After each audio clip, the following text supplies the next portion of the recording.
Nas terras férteis da Judéia, onde o sol beijava os campos dourados e as oliveiras sussurravam segredos ancestrais, vivia um ancião chamado Simeão. Seus olhos, como lagos profundos, refletiam a sabedoria de incontáveis primaveras e invernos. Sua barba, branca como a neve do Monte Hermon, descia até o peito, testemunha silenciosa de orações e contemplações.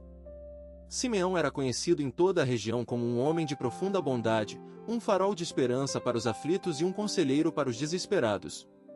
Um dia, um jovem camponês chamado Elias, de rosto marcado pelo sol e mãos calejadas pelo trabalho árduo, aproximou-se da humilde morada de Simeão. Seus ombros carregavam o peso da incerteza e seus olhos nublados revelavam uma alma atormentada.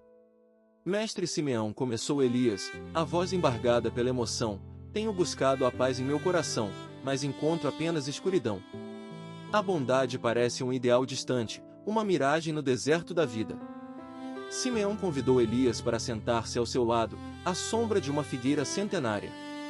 Com gestos lentos e precisos, serviu-lhe água fresca em uma tigela de barro. Meu jovem, disse Simeão, com a voz suave como o murmúrio do vento, a bondade não é uma miragem, mas uma fonte que jorra incessantemente dentro de cada um de nós. Às vezes, a turbulência da vida obscurece essa fonte, mas ela nunca deixa de existir. E Simeão começou a contar uma história, uma parábola que revelaria a Elias a verdadeira natureza da bondade. Havia, em tempos remotos, uma cidade próspera chamada Betânia, conhecida por sua riqueza e opulência. Seus habitantes, no entanto, haviam se esquecido da importância da compaixão e da generosidade. O egoísmo e a ganância haviam corroído seus corações, transformando-os em pedra. Em meio a essa cidade desprovida de amor, vivia uma jovem chamada Sara. Sara era uma tecelã de mãos habilidosas, mas seu coração era ainda mais notável. Ela dedicava grande parte de seu tempo livre a cuidar dos doentes, alimentar os famintos e vestir os desamparados.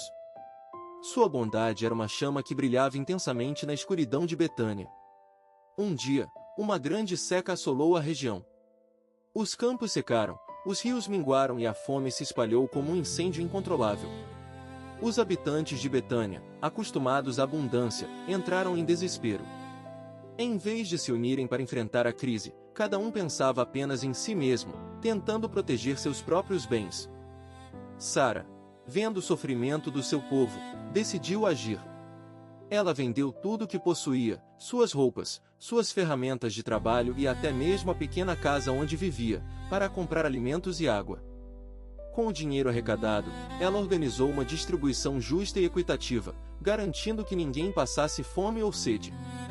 Sua bondade, naquele momento de crise, foi como um raio de esperança em meio à tempestade. No entanto, a bondade de Sara não foi recebida com gratidão por todos. Alguns, movidos pela inveja e pelo ressentimento, começaram a espalhar boatos maldosos sobre ela, acusando-a de roubo e de manipulação. Diziam que Sara estava se aproveitando da situação para enriquecer às custas dos necessitados. A calúnia e a difamação se espalharam rapidamente, envenenando a mente das pessoas. Sara, ao ouvir as acusações injustas, sentiu uma profunda tristeza em seu coração.